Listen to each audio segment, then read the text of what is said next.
Hey everybody, welcome to What the Flick. Oh, we're so close to the end. Not happening. American crime story, the assassination of Gianni Versace. We're all here. Ben and Meredith and Brett and Alonso, creator/destroyer, which translates to 5 minutes of young Gianni Versace learning that hard work is important, and the rest of the episode about young Andrew Cunanan learning that you just have to bullshit everybody. It's interesting because I really I thought this episode was outstanding. I thought it was really great television. I still want the show to be over. Like yes. I don't like a show about a guy who ruined so many lives without ever getting an answer. Although we did get some answers today because we realized that his father, played by John Briones, is that how we say it? I thought like that guy. Great. Just phenomenal, out of this world. There are some really good one and dones in this series, I will say. Such a good actor, yeah. Now, Meredith, you've been reading the FBI files. Is this a thing? Was young Andrew molested by Modesto, or there do we is not no know? evidence to suggest that his father molested him, but at some point, Cunanan did call in to a sex abuse hotline about priests. The Washington Post reported that Andrew De Silva called in to say that he was molested by priests. He would have seen a lot of priests. His mother was very, very, very devout Catholic. We saw her praying. But no evidence that his dad did or didn't. But that means no evidence that he did, right? So. Well, I was reading one of the fact-checky articles. They did say that the whole thing about the mother having the postpartum depression and the father taking care of baby Andrew was a true thing. And the way that the way the father uses the mother's history of mental illness against her is just like, it's like if you need to explain someone what gaslighting is. Pete Cunanan. There is They do a good job of making this a sympathetic character in this episode specifically, Andrew Cunanan.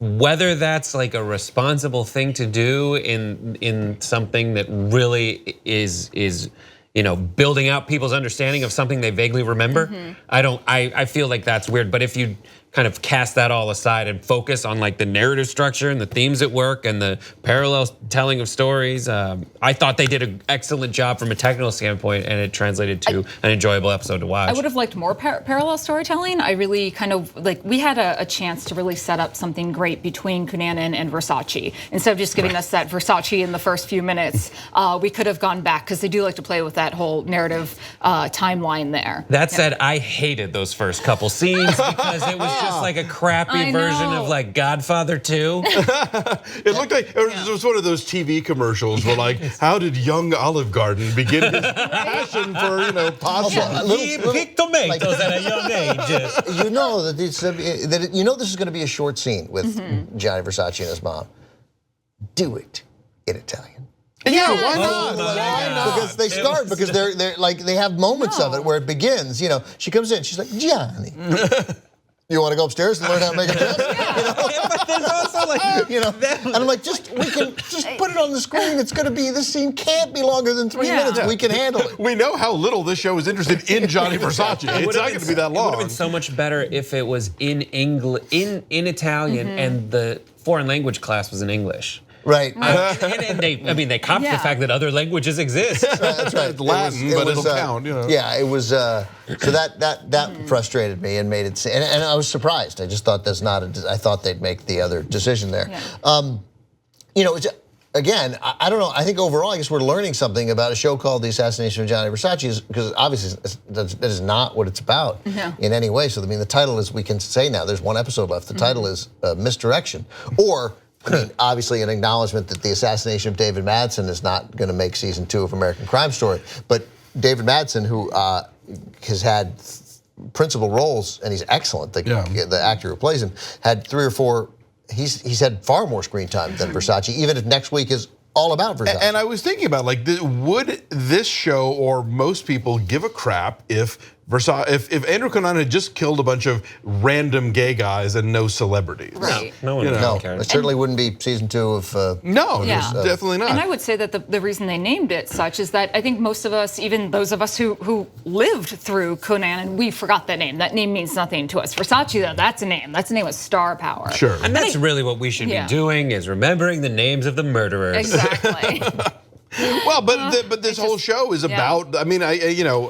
again, I don't know how you tell this story and make it about the victims. I mean, yes, you have to tell about the murder, but like, right, that's true. Why and what and how and should we have done it at all? I don't know. True crime, that is what people are focused on. There's always, I mean, yes, you're right. It is tragic that someone was killed. I stand by my thing of either the show needed to be fewer episodes or it should only be watched binging, because the thing where you find out in this episode that the story he told 2 episodes ago about pineapples? about the getting the master bedroom was true. It's like that's an interesting payoff, but it comes so much later. Like if Meredith hadn't given us that little nugget out of the FBI thing, I would have half forgotten about it by now. I think my biggest complaint overall, now that we're down to 1 episode, is that I'm starting to dislike having different directors on every episode of a show, because the things that I liked about the first couple of episodes that tied it together on a stylistic sense, we're losing that, and it's changing my opinion of how short, like, you know, series television is that, like, I'm sorry, I'm blanking on the name. It was an actor who directed this episode. Matt Thank Bomer you. directed, yeah.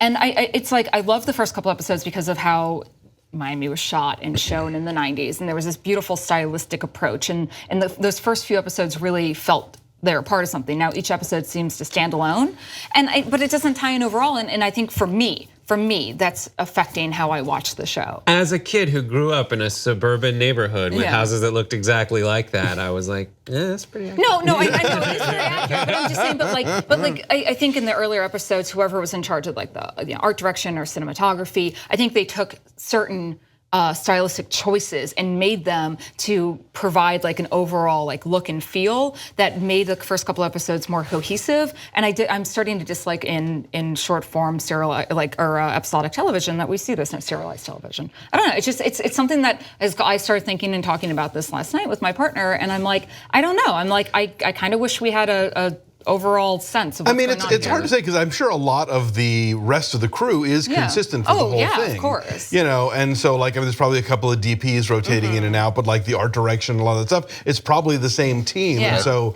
but you know, this is that whole thing of like, it's geographically different places, we're going backwards in time. You Led know. by totally different characters. Totally But fair, it isn't stylistically applying, like, I don't even know how to say this, but like, that is a note for them to take maybe into next season if they have a season that spans a lot of places and a lot of times, to put as much care into crafting the look and feel of like little moments in time in specific places. I mean, OJ had the benefit of being this sort of concentrated time and place. Yeah, think about the first 2 episodes. Miami was a character, where San Diego, the last couple episodes, I haven't felt that San Diego was a character. You didn't think Minneapolis was a character? Oh, because Minneapolis was 2 blocks over from me. I'm like, I walk by that loft to get coffee all the time. Well, yeah, the establishing shot of Italy, I'm like, no, this is Burbank. Like, where And like somebody's villa. Do we know what season 3 is? Is it? I don't know that they've announced yet. So you know, there's just something, and you know, Darren Criss is so good. Yes, no question. But he is so.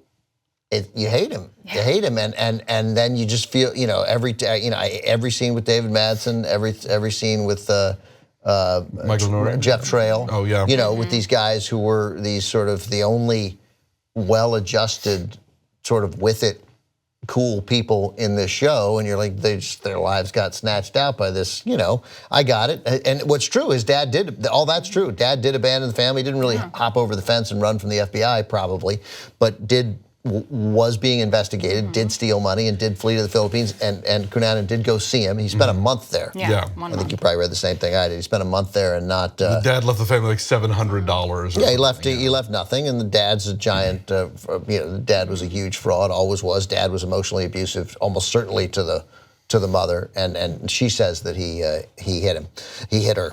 But so they got a lot right, and the stuff they changed was sort of some not totally significant changes. He did take that picture.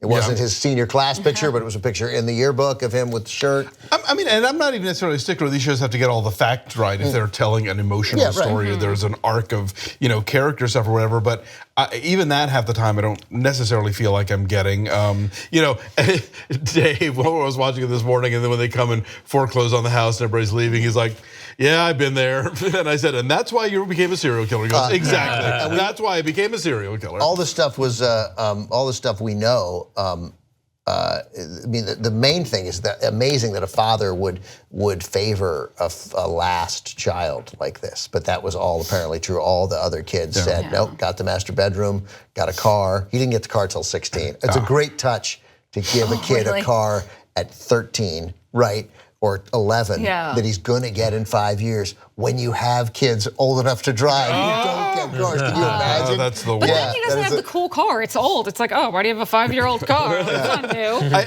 I did like the touch that he was reading Brideshead Revisited and holding the teddy bear. Yeah. Because he probably just saw it on PBS and thought, oh, this is what fancy people do. You know?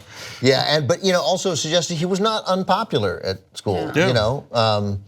And that kid, called him the F word, and then first you think he's taking his tie off, like, oh, they're gonna rumble, right? But no, he's just gonna be like, screw you. All right, that's what you think I am. Well, then ta-da! Right, exactly. Yeah. I'm just saying that red jumpsuit, I would rock that today. I would love that red jumpsuit. The choreography to whip it, I was like, okay. And it was also true that he did. We don't know if that specific scene was true, but he did date older men who gave him presents, gifts. Yeah, and like again, which as someone who was abused by their father, that might be a direction you went. That he's craving like actual romance there, and not understanding his role as a side piece. That's right. We're building out a character, and the process of discovering that character and understanding what makes that character tick. That is a rewarding experience for me watching this show. Whether it holds up in real life, like that's always my instinct is to apply it to, oh, maybe this actually happened. I just can't do that. I think it's okay for them to do what they're doing. It is strange, obviously it's kind of implying it's changing people's perception of Andrew Cunanan, the human being in real life. Can't make that connection because these things are obviously made up and augmented for storytelling purposes. But I guess I'm watching less TV than y'all. So it's not like, another thing. I am enjoying this. Yeah, I think I would enjoy this more if it was fictional, because for me, I can't separate the notion that they're romanticizing in a way and making excuses for a man who committed horrendous crimes. And I can't let that go, because even though the show is fictional, it's still based on real life events, and that, I don't know, I feel like it does a disservice. But that's me. You didn't like it at the beginning. I didn't. And now he loves it. I really didn't like it at the beginning. But once it made a nice transition from like, why do I care, to, oh, that was an interesting story of a murder using various tactics to create suspense effectively. And then now I really enjoyed this episode, the relationship with the father, after starting off really not liking seeing where Vito grew up. I loved this episode. I just I don't want to know any more about Andrew Cunanan. I think if I had seen this episode 3 weeks ago, I would be much more enthusiastic about it. But by now, I just feel like the show is grinding. I'm telling you, watch it in reverse. Just watch it in reverse. That's the way it's gonna be. So next week, according to scenes from next week, we do get the manhunt and the boat and the things and the stuff. So that'll put a pin in this thing, and we'll see how it all plays out. So we'll be back next week to talk about that. Thanks for watching.